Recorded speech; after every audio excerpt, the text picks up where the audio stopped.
നമസ്കാരം. പ്രേമരാജൻ പുന്നാട്. എല്ലാവർക്കും ഓണാശംസകൾ. നന്മയുടെയും സമൃദ്ധിയുടെയും ഐശ്വര്യത്തിൻ്റെയും മാവേലി നാട് വാണിയിടും കാലം മനുഷ്യരെല്ലാവരും ഒന്നുപോലെ ആ ആമോദത്തോടെ വാണിരുന്ന ഒരു കാലത്തെ ഓർമ്മപ്പെടുത്തുന്ന ഒരു ദിനമാണ് ഓണം. മണ്ണുള്ളിടത്ത് മലയാളിയുണ്ട്, മലയാളി ഉള്ളിടത്ത് ഓണമുണ്ട്. അത് മലയാളികളുടെ ആഘോഷമാണ്. പറഞ്ഞു വന്നത്, ഇപ്പോൾ ഓണം തുടങ്ങുമ്പോഴേക്ക് സൈബറിടങ്ങളിലും മറ്റിടങ്ങളിലും കുറേ മതപണ്ഡിതന്മാർ അവർ വന്നിട്ട് ഓണം ഹിന്ദുക്കളുടെ ആഘോഷമാണ്, ഓണം ഒരു മതവിഭാഗത്തിൻ്റെ ആഘോഷമാണ്, അതൊരു ആചാരമാണ് എന്ന് പ്രചരിപ്പിച്ച ഒരു വീഡിയോസും പ്രചരണവും കാണാൻ ഇടയായിട്ടുണ്ട്. അവർ മതം പറയുന്നവരാണ്, അവർ മതത്തിൻ്റെ പണ്ഡിതന്മാരാണ്, അവർക്ക് മതമേ പറയാൻ പറ്റുള്ളൂ. അവരെ കുറ്റപ്പെടുത്തുന്നില്ല, കാരണം അവരുടെ തൊഴിൽ അതാണ്, അവരുടെ ജോലി അവർക്ക് ഉത്തരവാദിത്വ ബോധത്തോടു കൂടി ചെയ്യുന്നതാണ്. പക്ഷേ അവർക്ക് അറിയാഞ്ഞിട്ടല്ല, നമ്മൾ പഠിപ്പിക്കേണ്ട ആവശ്യവുമില്ല. പക്ഷേ ഞാൻ നേരത്തെ പറഞ്ഞ പോലെ അവരുടെ തൊഴിലായതുകൊണ്ട് അവർ പറയുന്നതാണ്. ഓണം ഒരു മതത്തിൻ്റെ ആചാരമല്ല. ഓണം ഒരു ദൈവീ ദേവസങ്കല്പവുമായി ബന്ധപ്പെട്ടിട്ടുള്ളതുമല്ല. കേരളം അന്ന് തമിഴ്നാടും ഇതൊക്കെയായി ബന്ധപ്പെട്ടിട്ട് വരുന്ന ഒരു പ്രവിശ്യയായിരുന്നു. ആ പ്രവിശ്യ വാണിടുന്ന ഒരു രാജാവിൻ്റെ ഓർമ്മ പുതുക്കുന്ന, ആ ഭരണാധികാരി ഈ നാട് ഭരിച്ചതിൻ്റെ ഓർമ്മ പുതുക്കുന്ന ഒരു ദിവസമാണ്. ഇപ്പം നമ്മുടെ നാട്ടിൽ ഇപ്പോൾ രാഷ്ട്രീയമായതുകൊണ്ട് ആ കാലഘട്ടത്തിൽ രാജാക്കന്മാരാണ് നാട് വാണിരുന്നത്. രാജാക്കന്മാർ, തമ്പുരാക്കന്മാർ, പുരോഹിതന്മാരൊക്കെ വാണിരുന്ന കാലം. ഈ പുതിയ കാലഘട്ടത്തിൽ രാഷ്ട്രീയ പാർട്ടി ആയതുകൊണ്ടാണ് ഇപ്പോൾ നമ്മൾ ഇന്ദിരാഗാന്ധി, രാജീവ് ഗാന്ധി, നെഹ്റുവിനെ ഒക്കെ, അതുപോലെ തന്നെ EMS, AKG, അതുപോലെ ഈ നായനാർ, നമ്മുടെ എന്താ പറയേണ്ടത്, കെ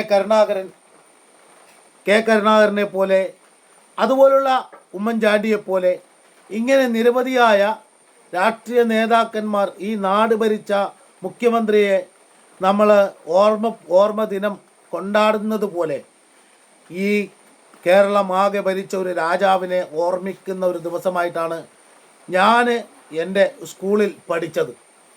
അങ്ങനെയാണ് എന്നെ പഠിപ്പിച്ചത്. എന്നെ അത് പഠിപ്പിക്കുമ്പോൾ എൻ്റെ കൂടെ പഠിച്ച കുറേ എല്ലാ നാനാജാതി മതസ്ഥയിൽപ്പെട്ട ആളുകളുണ്ട്, അവരും അത് പഠിച്ചിട്ടുണ്ട്. പക്ഷെ വളർന്നു വരുമ്പോഴേക്ക് നമ്മളിലേക്ക് മതത്തിൻ്റെയും ജാതിയുടെയും വിഷബീജങ്ങൾ കുത്തിനിറച്ച് ആ ചിന്തയിലേക്ക് മാറുമ്പോഴേക്കാണ് നമുക്ക് ഓണം പ്രയാസമാകുന്നത്. ഇപ്പോൾ ഓണം ആഘോഷിച്ചു, നൃത്തം ചെയ്തു, ഒരു പ്രത്യേക വിഭാഗത്തെ വേറെ തന്നെ എടുത്തു കാണിച്ചു. അതുമായി ബന്ധപ്പെട്ട് ചില കാര്യങ്ങൾ പറയാനുണ്ട്, അത് പറയാം, മറ്റൊരു വീഡിയോയിൽ പറയേണ്ടതാണത്. ഇപ്പോൾ ആ മുസ്ലിം സ്ത്രീകൾ, കുട്ടികൾ ഓണം ആഘോഷിച്ച് നൃത്തം ചെയ്യുമ്പോൾ അതെടുത്ത് കാണിച്ചു. അത് പ്രത്യേകിച്ചെടുത്ത് കാണിക്കാൻ കാരണം തട്ടമിട്ടത് കൊണ്ടാണ്. ആ തട്ടം അത് ഒഴിവാക്കിയിട്ട് അവർ അത് ചെയ്തിരുന്നുവെങ്കിൽ, എൻ്റെ അഭിപ്രായത്തിൽ തട്ടമിട്ടുകൊണ്ട് ഡാൻസ് ചെയ്യാൻ പാടില്ല എന്ന് തന്നെയാണ്. അതെന്താണെന്നുള്ള അടുത്ത ദിവസം ഞാൻ വ്യക്തമാക്കാം. കാരണം അവർ ആ മതത്തിൻ്റെ ആചാരങ്ങളെ, ആ മതത്തെ കൃത്യമായി അംഗീകരിച്ച് അതിനു വേണ്ടിയിട്ട് നിൽക്കുന്നവരാണെങ്കിൽ അവർ ചില കാര്യങ്ങളിൽ കുറച്ച് അവധാനതയോടെ മാന്യത പുലർത്തണം. പിന്നെ നമ്മളതിൽ വ്യാകുലപ്പെടേണ്ട ആവശ്യമൊന്നുമില്ല. കാരണം അവരുടെ കുടുംബത്തിലുള്ള അവരുടെ ഉപ്പ, ഉമ്മ, അങ്ങനെയുള്ളവർക്കൊന്നും ഇല്ലാത്തൊരു വ്യത മറ്റുള്ളവർക്ക് വേണ്ട ആവശ്യമില്ല. അതിനെ കുറ്റം പറയേണ്ടത് അവരെയാണ്. അപ്പോൾ അതുകൊണ്ട് ഓണം എന്ന് പറയുന്നത് മലയാളിയുടെ ഒരു കാലമുണ്ടായിരുന്നു. മലയാളി മൊത്തത്തിൽ ഈ വർഗീയതയോ മതമോ ജാതിയോ നോക്കാതെ ഓണം ആഘോഷിച്ചിരുന്ന ഒരു നന്മയുടെ നല്ലൊരു കാലമുണ്ടായിരുന്നു. ആ കാലത്തൊന്നും ഇങ്ങനെ ഒരു പ്രശ്നം ഉണ്ടായിട്ടില്ല. അന്ന് എല്ലാവരും ആഘോഷിക്കുമായിരുന്നു, പൂക്കളം ഇടുന്നു.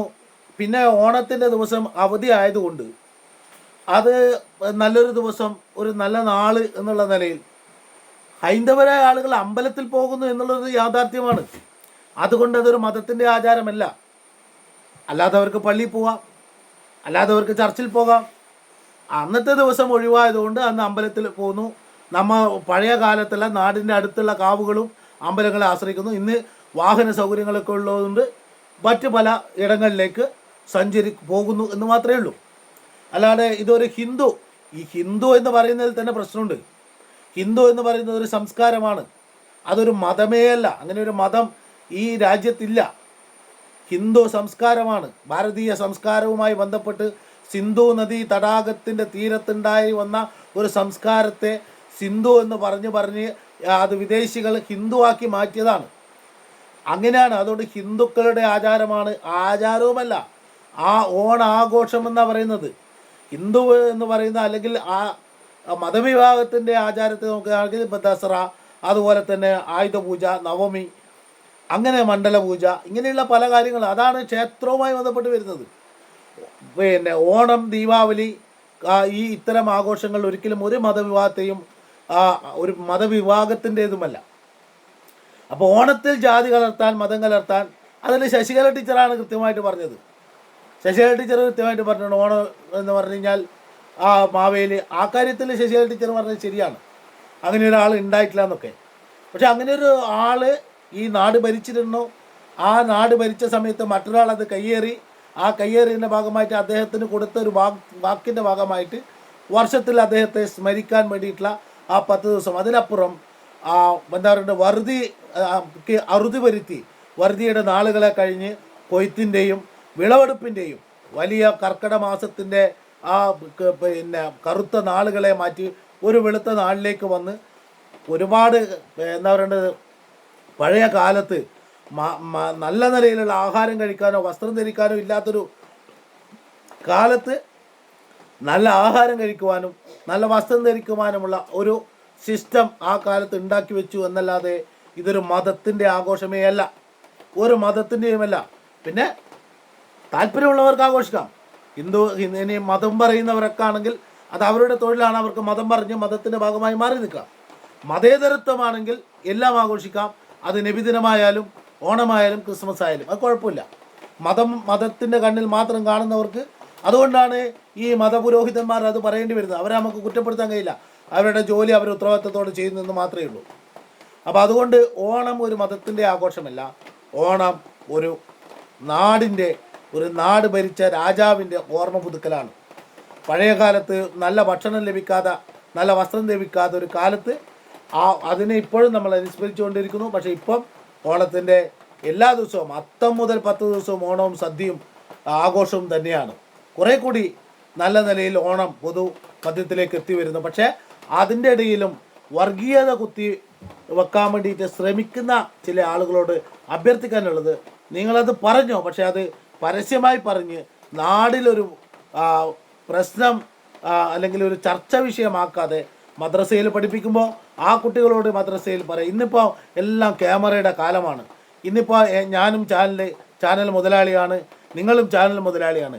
ആ നിലയിലേക്ക് എല്ലായിടത്തും ക്യാമറ കണ്ണുകൾ ഉണ്ടാകുമ്പോൾ അത് പറയുമ്പോൾ ഒന്ന് ആ നിലയിൽ ശ്രദ്ധിച്ചാൽ മറ്റുള്ള ആളുകളിലേക്ക് വികാരം ഇല്ലാതിരിക്കാൻ വേണ്ടി ശ്രദ്ധിക്കും.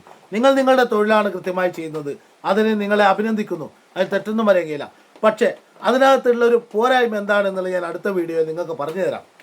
അത് നിങ്ങൾ ശ്രദ്ധിച്ചാൽ നിങ്ങൾ പറയുന്നിടത്തേക്ക് നിങ്ങളുടെ ആളുകൾ നിൽക്കും. അല്ലെങ്കിൽ ഇത് ഈ നിലയിലേക്കൊന്നും മുമ്പോട്ട് പോകില്ല. അപ്പോൾ അതുകൊണ്ട് ഓണം ഒരു മലയാളിയുടെ ആഘോഷമാണ്, ആചാരമല്ല. അതൊരു മതത്തിൻ്റേതുമല്ല. ഹിന്ദുവും മുസ്ലിമും ക്രൈസ്തവരും എല്ലാ മനുഷ്യരെല്ലാവരും ഒന്നുപോലെ. മാവേലി നാടു വാണിടും കാലം മനുഷ്യരെല്ലാവരും ഒന്നുപോലെ. ആമുദത്തോടെ വസിക്കും കാലം ആപത്തൊന്നാർക്കും ഒട്ടില്ല താനും. കളവുമില്ല ചതിവുമില്ല എള്ളോളമില്ല പൊളിവചനം. അപ്പോൾ അന്ന് എല്ലാവരും ഒരേപോലെയാണോ? അതുകൊണ്ട് അവരുടെ മനസ്സിൽ ദുഷ്ടതയില്ല, എല്ലാവർക്കും സ്നേഹവും, കളവില്ല, ചതിവില്ല, വഞ്ചനയില്ല, ഒന്നുമില്ല. ഇന്ന് നമ്മുടെ മനസ്സിലേക്ക് മതവും ജാതിയും മതമൊക്കെ കയറുമ്പോഴേക്കാണ് ഈ കളവും ചതിവും വഞ്ചനയും ഒക്കെ നമ്മളിലേക്ക് കടന്നു വരുന്നത്. അതൊന്നുമില്ലാത്തൊരു നല്ല നാളുകൾ ഇനിയും ഉണ്ടാവട്ടെ, മതേതരത്വവും മതസൗഹാർദ്ദവും ഇവിടെ ഉണ്ടാവട്ടെ എന്ന് മാത്രം പറഞ്ഞുകൊണ്ട് എല്ലാവർക്കും ഓണാശംസകൾ.